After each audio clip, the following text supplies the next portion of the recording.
দিয়েছে। ধর্ম নিরপেক্ষ মানে যার যার ধর্ম শেষে রক্ষা করা নয়, বরং বিরোধী দল এবং মতকে চিরতরে শেষ করে দিয়ে নিজের মতকে প্রতিষ্ঠা করার নামই ভারতীয় ধর্ম নিরপেক্ষ মতবাদ।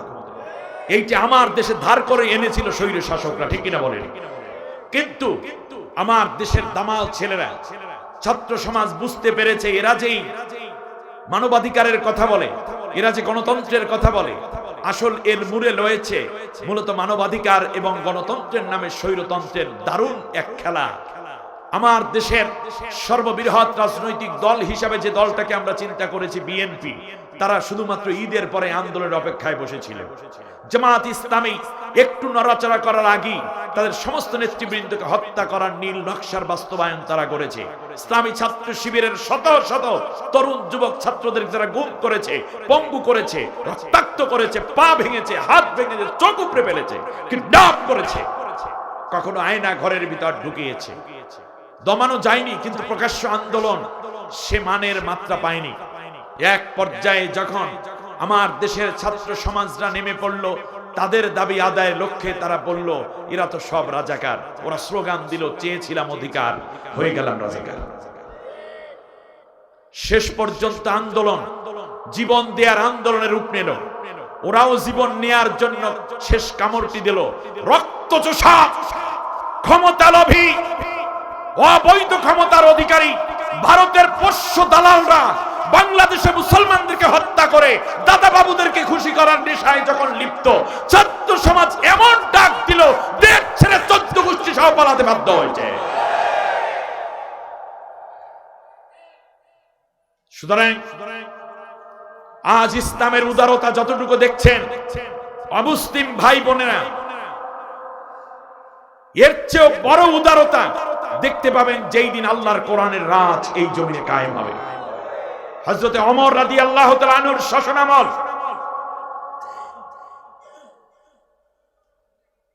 ইয়ামেনের গভর্নর হিসাবে নিয়োগ পেলেন আমর ইবনুল আস রাদিয়াল্লাহু তাআলা আনহু। 3 বছর পর্যন্ত সেখানে শাসন করছেন। মূর্তি পূজারী আছে, সূর্য পূজারী আছে, অগ্নি পূজারী আছে, মাজুসি, ইহুদি, খ্রিস্টান, মুসলিম, বৌদ্ধ, সনাতন ধর্মাবলম্বীরাও আছে। যে যার মতো সে ধর্ম পালন করে, রাষ্ট্রীয় আইন সবাই মেনে চলতে বাধ্য। মুসলমান নামাজ পড়ে, ওনারা ওনাদের মতো পূজারীরা পূজা করে, কোনো বাধা দেয়নি এখন। শুধু তাই না, একটা পর্যায়ে মূর্তি পূজারীরা যখন তাদের মন্দিরে ঢুকলো, দেখতে পেল তাদের একটা মূর্তির নাক ভাঙ্গা। হযরত আমর ইবনুল আস রাদিয়াল্লাহু তাআলা আনহুর কাছে পূজারীরা চলে আসলো, এসে বলল আপনি আমাদের গভর্নর, আমার রাষ্ট্রপ্রধান, ইসলাম তো সব ধর্মের প্রতি শ্রদ্ধা দেখায়, কিন্তু আপনার রাষ্ট্রে আমার মূর্তির নাক ভাঙলো কে? জুমার দিন ছিল। হযরতে আমর ইবনুল আস বললেন আগামী জুমা পর্যন্ত অপেক্ষা করো, এর মধ্যে আমি খুঁজে বের করে দেব, বিচার করে দেব। গোয়েন্দা লাগিয়ে দেয়া হলো। গোয়েন্দারা কোনো কুলকিনারা খুঁজে পাননি, প্রকৃত দোষীকে আইডেন্টিফাই করতে তারা পারেননি। এক পর্যায়ে হযরত আমর ইবনুল আস রাদিয়াল্লাহু তাআলা আনহু বললেন যে আমরা এটার ক্ষতিপূরণ দিয়ে দেব। কিন্তু সেই সময়কার পুরোহিত যারা ছিলেন তারা বললেন ক্ষতিপূরণ দিবেন কি, আগে বিচার করে নেন। যদি এই বিচার না হয় তাহলে ওমরের কাছে আমরা যাব, আপনার এই গভর্নরগিরি শেষ হয়ে যাবে। তাহলে তারা জানেন ইসলামের থট, তারা জানতেন থিওরি, তারা জানতেন যে প্রত্যেকটা ধর্ম পালনের অধিকার ইসলাম দিয়ে রেখেছে। এই জন্য বলছে আপনি বিচার না করতে পারলে ওমরের কাছে আমরা যাব। উচ্চতর আদালত। আমর ইবনুল আস রাদিয়াল্লাহু তাআলা আনহু জুমার মসজিদে, কায়রোর সবচেয়ে বড় মসজিদ, মসজিদের মধ্যে খুতবা দেওয়ার জন্য তিনি দাঁড়ালেন। এমন সময় 5-6 জন পূজারী এসে বারান্দা থেকে ডাক দেয়, আমাদের গভর্নর আপনি এখন খুতবা দিবেন,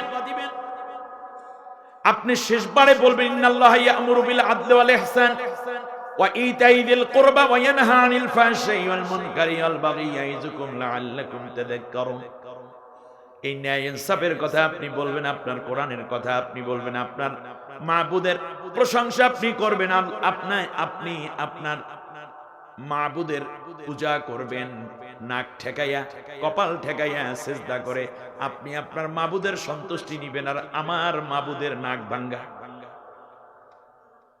আপনি আপনার মাবুদকে সিজদা করবেন আপনার নাক ঠেকাইয়া কপাল ঠেকাইয়া, আর আমার মাবুদের নাক ভাঙ্গা, এটা সহ্য করতে পারবো না। আমার মাবুদের নাক আগে দেন, অথবা যে ভেঙেছে তার বিচার করুন, তারপরে আপনার মাবুদের সামনে আপনি আপনার নাক এবং কপালকে অর্পণ করুন। আর না হলে আপনার বিরুদ্ধে আমরা চূড়ান্ত আন্দোলন করব এবং বিচারের জন্য সারা দেশে আগুন লাগিয়ে দেব। আমার মাবুদকে আগে ঠিক করে দিতে হবে।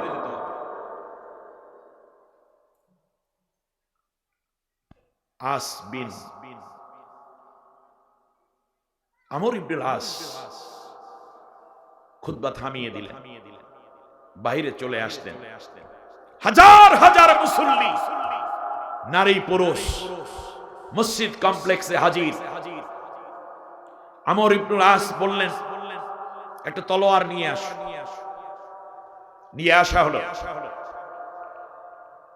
ধর্মগুরুদের মধ্যে যিনি প্রধান, তার হাতের মধ্যে তিনি তলোয়ার তুলে দিলেন, দিয়ে বললেন, তোমার মূর্তির নাক কেটেছে, এটা বড় অপরাধ। তোমার মূর্তির নিরাপত্তা আমি দিতে পারি নাই, এটা আমার অপরাধ। নাক যে ভেঙেছে তাকে আমি খুঁজে বের করে আইনের আয়ত্তে আনতে পারিনি, এটা আমার ব্যর্থতা। এই পুরো ব্যর্থতা এবং অপরাধ সামনে রেখে আমি আমার নিজের নাক পেতে দিলাম। তোমার মূর্তির নাক কাটার অপরাধে, ভাঙ্গার অপরাধে আমার নাকটা তুমি কেটে দাও। আল্লাহু আকবার। নাম ইসলাম। কি মনে করছেন মিষ্টি শরবত খাইয়া আপনি দেখছেন একজন এমপি হবে মনে হয় যেন কি? আপনি কি জানেন কত বড় দায়িত্বভার তার কাঁধে তিনি তুলে নিচ্ছেন? কোন ভোট যেন চাওয়া না লাগে, ভোট দিয়ে এসে অপেক্ষা করবেন, পাহারা দিতে হবে, একটি সমর্থন কোরআনের পক্ষে কেউ যেন চিন্তাই করতে না পারে। ইসলামের নেতৃত্ব এত সহজ। নবীজি বলেছেন, যাকে নেতৃত্ব দেয়া হলো তাকে বিনা ছুরিতে জবেও দেয়া হলো। আমর ইবনুল আস বললেন, আমার নাক কেটে দেন। পূজারী ব্রাহ্মণ তলোয়ার হাতে নিল, আমর ইবনুল আসের নাকের আগাটা এইভাবে ধরে ফেলল। ডান হাতে তলোয়ার, বাম হাতে আমর ইবনুল আস রাদিয়াল্লাহু তাআলা আনহু। সুবহানাল্লাহ করেন। যেমন তেন কোন সাহাবী। হযরত আমর ইবনুল আস নিজেকে অর্পণ করে দিলেন। তার কারণ রাষ্ট্রের মধ্যে অন্য ধর্মাবলম্বী তাদের ধর্ম পালন এবং তাদের ছেলে মেয়েদের, এমনকি তাদের সম্পদগুলোর জানমাল ইজ্জতের নিরাপত্তার গ্যারান্টিও দেবে ইসলামী সরকার।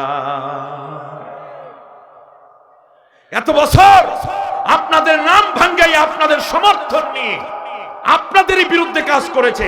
একবার ইসলামকে বিশ্বাস করে দেখুন, দেখবেন আপনাদের নিরাপত্তা কত জোরালো হয়, কত জোরদার হয়। একটি বার বিশ্বাস করুন ইসলামকে। কতবারই তো ভোট দিলেন, স্বাধীনতার 54 বছর, কম তো দেন নাই। একটা বার শুধু ইসলামপন্থীদেরকে দেখেন, খেয়াল করুন। যখন এই নাক কাটার জন্য প্রস্তুতি নিচ্ছে, এমন সময় এক অমুসলিম মুশরিক ডাক দিয়ে বলতেছে, থামুন, আমাদের ব্রাহ্মণ, আপনি থেমে যান। আমি এই মূর্তির নাক ভেঙেছি, সুতরাং আমর ইবনুল আসের নাক কাটার দরকার নেই, আমার নাকটা কেটে দিন। কে? এক মূর্তি পূজারী। হযরতে আমর ইবনুল আস রাদিয়াল্লাহু তাআলা আনহুর নাকের উপর থেকে হাত সরিয়ে নিল, তলোয়ারটাও নিচু করে ফেলল। ছেলেটার দিকে তাকাইয়া, যুবক ছেলেটা চোখের পানি ছেড়ে বলতেছে, আমার নাকটা কেটে দেন গুরুজি। বলল, কি ব্যাপার? তুমি না আমার জাত ভাই? বলল, হ্যাঁ আমি আপনার জাত ভাই। তুমি কেন নাক ভাঙলা? হ্যাঁ ভেঙেছি, যাতে করে মুসলমানদের একটু বেতালে ফালানো যায় এই চিন্তা করে। এখন স্বীকার করলা কেন?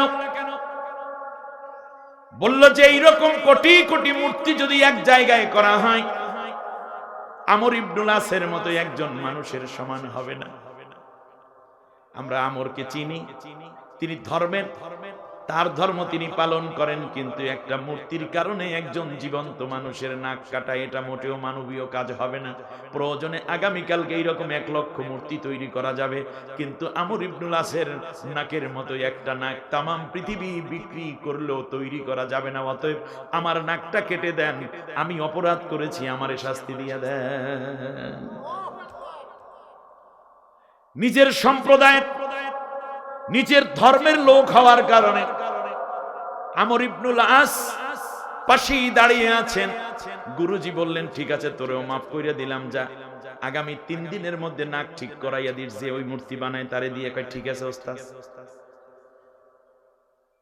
নামাজ পড়িয়ে দিলেন জুমার বাকি সময়ের মধ্যে। আমর ইবনুল আস ইমাম হয়ে যুবক মসজিদের বারান্দার মধ্যে বসে আছে, কোন এক চিপাতের মধ্যে বসে আছে। আমর ইবনুল আস রাদিয়াল্লাহু তাআলা আনহুর সাথে কথা বলবেন। নামাজ শেষ হয়ে গেল। নামাজ সালাম ফেরানোর পরে আমর ইবনুল আস দাঁড়িয়ে বললেন, ওই যুবকটা কোথায়? যেই যুবক এসে বলেছে সে নাক ভেঙেছে, তাকে অ্যারেস্ট করে নিয়ে আস।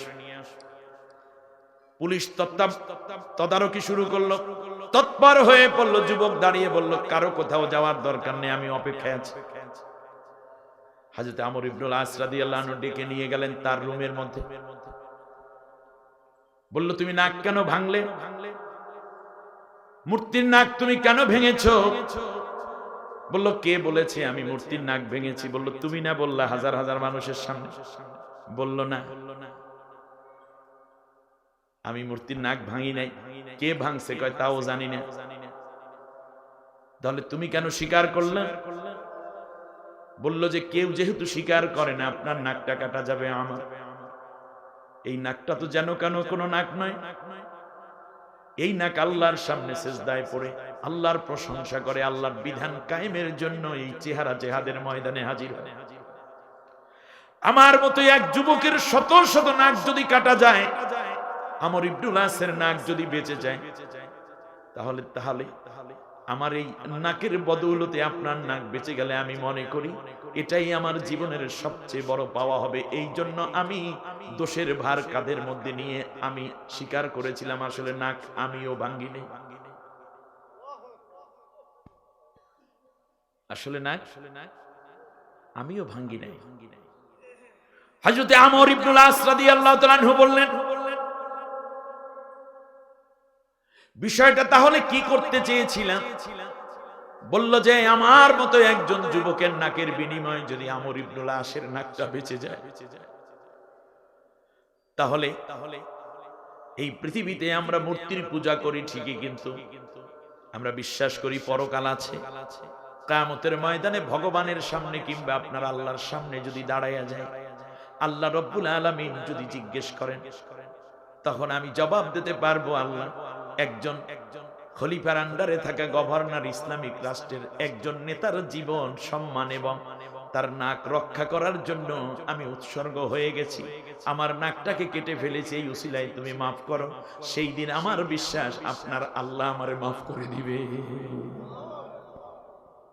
খেয়াল করো জবাবদিহিতার কঠিন জায়গাটা। আমর ইবনুল আস থেকে ধরে